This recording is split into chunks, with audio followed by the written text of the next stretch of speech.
Samantala, komunidad naman ng mga indigenous people sa Mandaya sa Davao Oriental may titulo na sa kanilang ancestral domain. Kunin natin ang detalye mula sa aming kasamang si Peng Alinio ng Radyo ng Bayan Davao. Peng, Maayong hapon, Princess. Matapos ang 12 taong pangarap na maangkin na ang kanilang lupain, ngayon ay matatawag nilang kanila ang mga ito sa Caraga, Davao Oriental.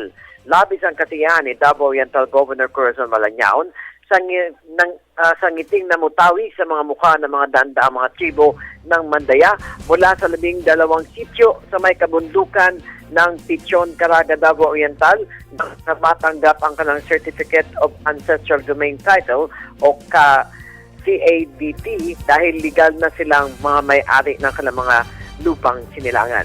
Tinahak ng gobernador kasama mga opisyal ng National Commission on Indigenous Peoples o NCIP, Department of Environment and Natural Resources o DNR at iba pang opisyal ng pamahalaan ang lugar para personal na ipasa ito na ng mga lupain ng mga katutubo sa nasabing lugar na anya isa itong testamento ng kanilang determinasyon at kakaisa ng bawat mamayan. Ang CADT ay kauna-unahan sa riyon na ma-confer sa mga indigenous peoples o artists ng sangap Davao Oriental, ganun din ang kauna-unahang ancestral domain title na na-register of deeds.